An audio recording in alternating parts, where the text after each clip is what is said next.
Frogs.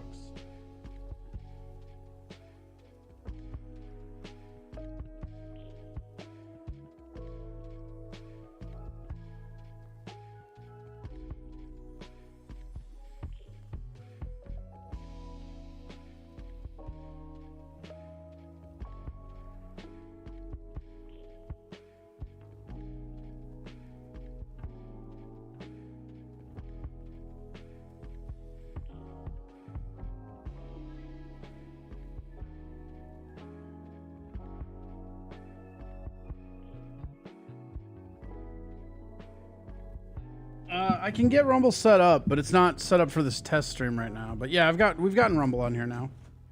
The problem is I just have to go through Rumble and individually connect it, and that typically is not a lot of fun.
Yeah, it's really dumb. The interface to like cross stream on it is real stupid for sure.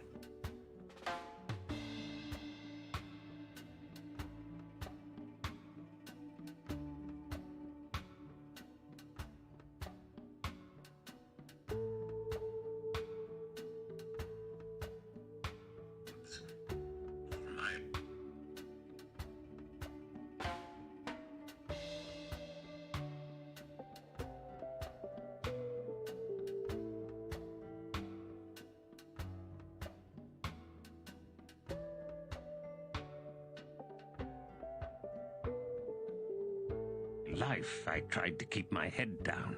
I never wanted to be noticed. Just grab what I can and get out, get free, until the next thing I need comes up. It was simple. It made sense. No one should kill me for that. He had no idea how thinking could be so exhausting. Staggering on to the bridge, iron grating under his boots. What was wrong with damned wood? Coughing in the foul vapors of the clouds, eyes stinging, nose burning, he stumbled to a halt.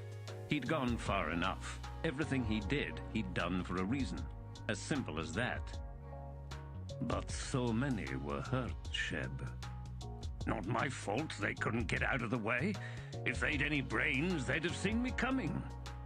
The way you lived forced others into lives of misery, Sheb. I can't help it if they couldn't do no better. They couldn't. They weren't even people. What? He looked up into the killer's eyes. No, it's not fair. That's right, Sheb. It isn't. And it never was. The blade lashed out. The ghost shrieked, suddenly trapped in the matron's chamber. Mists roiled. Rortos was on his knees, weeping uncontrollably. Breath was casting her tiles, which were no longer tiles, but coins, glittering and bright. Yet every pattern she scanned elicited a snarl from her, and she swept them up yet again. The manic snap and bounce of coins filled the air.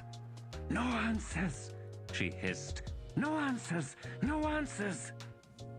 Taxilian stood before the enormous throne, muttering under his breath. Sulkit transformed it, and now it waits. Everything waits. I don't understand. Sulkit stood nearby. Its entire body had changed shape, elongating, shoulders hunched, its snout foreshortened and broader, fangs gleaming wet with oils.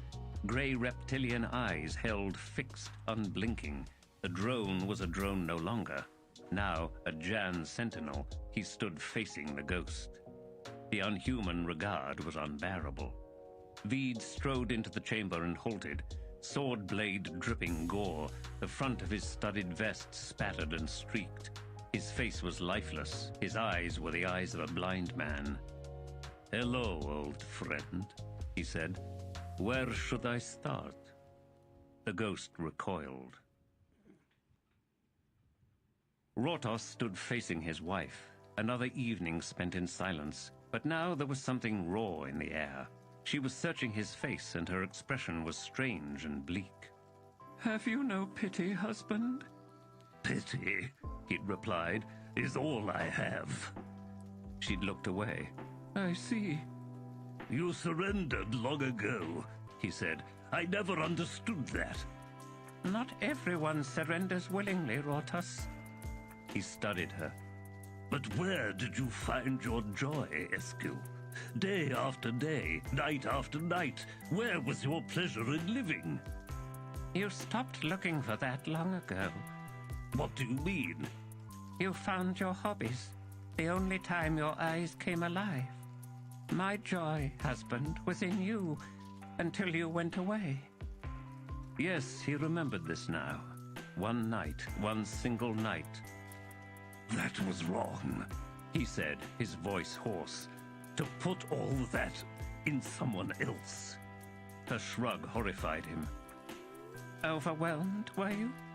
But Rotos, that's just not so, is it? After all, you can't be overwhelmed by something you don't even bother to notice." "I noticed." "And so you turned away from me. Until, as you say, here you stand with nothing in your heart but pity. You once said you loved me." "I once did." "Rotos Hivana, what are these things you are digging up from the riverbank?" "Mechanisms, I think." "What so fascinates you about them?" "I don't know. I cannot glean their purpose, their function. Why are we talking about this?" "Rotos, listen. They're just pieces. The machine, whatever it was, whatever it did, it's broken." "Eskil, go to bed." And so she did, ending the last real conversation between them.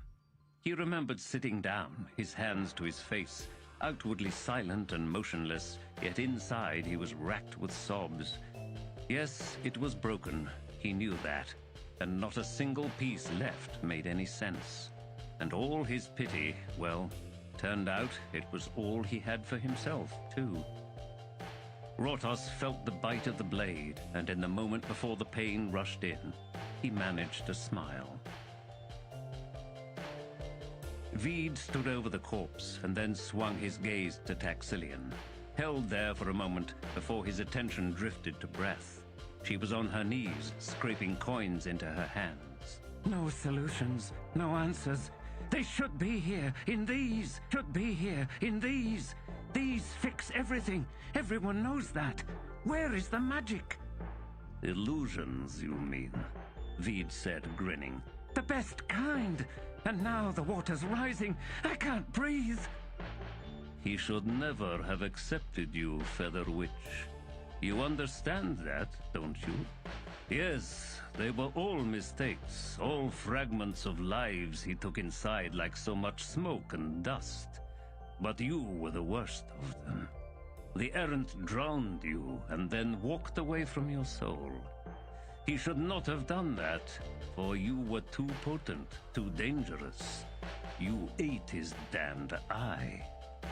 Her head snapped up, a crazed grin smeared across her face. "Elder blood! I hold his debt!" Veed glanced at the ghost. "He sought to do what Korul did so long ago," he said. "But Ikariam is not an elder god." He regarded Featherwitch again. "He wanted warrens of his own, enough to trap him in one place, as if it was a web. Trap him in place, trap him in time." "The debt is mine!" Featherwitch shrieked. "Not anymore," said Veed. "It is now Ikariam life stealers." "He's broken!" Yes. It's not his fault! No, it isn't. And no, it's not fair either. But there is blood on his hands and terror in his heart. It seems we must all feed him something, doesn't it? Or perhaps it was the other way round. But the ghost is here now, with us. Icarium is here. Time to die, Feather Witch. Taxillian? And you? Taxillian asked. Veed smiled. Me, too. Why? Taxillian demanded. Why now? Because Lifestealer is where he must be. At this moment, he is in place, and we must all step aside. And Veed turned to face the ghost. The Jan sees only you, Icarium. The nest is ready, the flavors altered to your tastes. He gestured, and the ghost saw that both Featherwitch and Taxillian had vanished. Don't think you are quite rid of us. We're just back inside you, old friend. We're the stains on your soul. The ghost looked down and saw gray-green skin, long-fingered, scarred hands. He lifted them to touch his face, fingers brushing the tusks jutting from his lower jaw. What must I do? But Veed was gone. He was alone in the chamber. The Jan sentinel, Sulkit, stood watching him, waiting. Icarium faced the throne, a machine, a thing of veins and arteries and bitter oils, a binder of time, the maker of certainty. The flavors swirled round him. The entire towering city of stone and iron trembled. I am awake. No, I am reborn. Icarium Lifestealer walked forward to take his throne. The shore formed a ragged line, the bleak sweep of darkness manifested in all the natural ways, the sward leading to the bank that then dropped to the beach itself, the sky directly overhead onyx as a starless night, yet smeared with pewter clouds, the realm behind them, then, a vast promise of purity at their backs. But the strand glowed, and as Jan Tobis dismounted and walked down, her boots sank into the incandescent sand. Reaching down, not yet ready to fix her gaze on what was beyond the shoreline, she scooped up a handful. Cool, surprisingly light. She squinted. Not crumbled coral, not stone. It's bone, said Yedan Derrig, standing a few paces to her left. See that driftwood? Long bones, mostly. Those cobbles, they're... Yes, she snapped. I know. She flung away the handful of bone fragments. It was easier, he continued, from back there. We're too close. Be quiet, will you?